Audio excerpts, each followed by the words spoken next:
On a lighter note, by the way, I never thought that I would see those two guys together in a news thing. I thought this was a feel-good story Yeah. for that reason, because anyway, vocalist Danny Filth of British extreme metal band Titans, Cradle of Filth, spoke to Australia's Metal Roost about the band's long-awaited collaboration with British singer-songwriter Ed Sheeran regarding how the pairing came about. And this is why I clipped this, because I thought this was cool. Danny said, what happened was, he released a record with the single Bad Habits on it, and he was a vampire in the music video, and he was on a big, I can't remember what it was, some huge interview he did. And they asked him about his growing up, and he said he was into Cradle and Slipknot. There's Slipknot again. And somehow our managers got in contact and put me in contact with him because he was an old fan, and we decided it'd be fun to do a collaboration, which actually got off the ground. A year later, we actually did it, and it was done like a year and a half ago.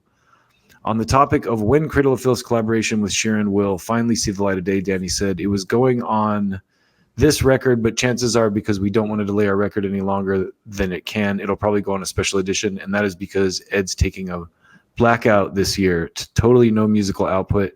And of course, you can't release it at the same time. His management were just like, you got to appreciate it. You can't release a single at the same time as one of Ed's singles because it's kind of defeats the purpose. So there's a reasoning behind that. So he's like describing the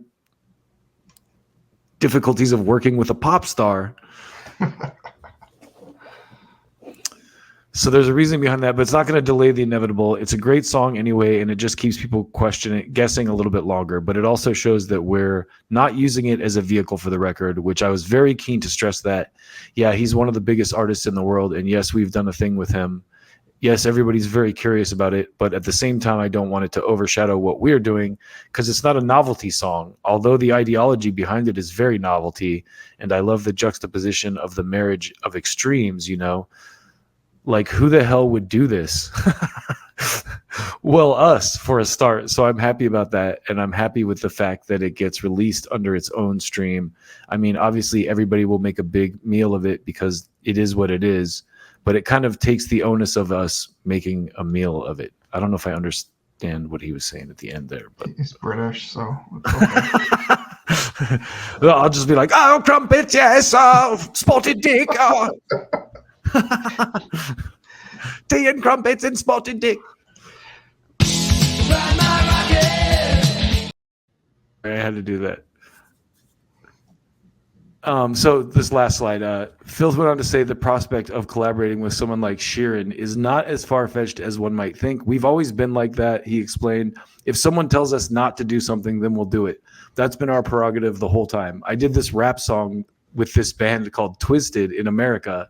It's actually turned out more like like Rammstein and Beastie Boys than full-on rap.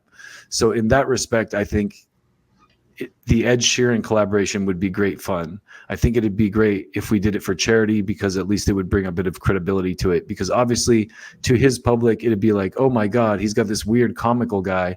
And to my public, it would be like, oh my God, this is a bit weird. But I think that sort of thing nowadays works.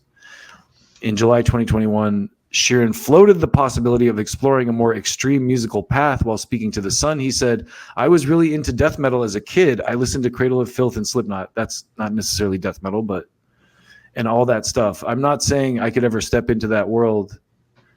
I learned all the riffs on guitar as a kid. That's something I've never thought about doing, but something I would not be opposed to creating.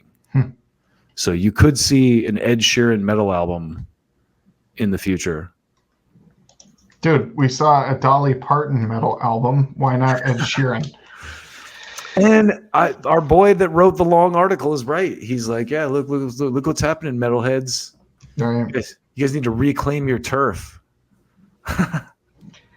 Well, and like he said, you know, we said there's bands out there that are still doing it. They're just not mainstream. Yeah.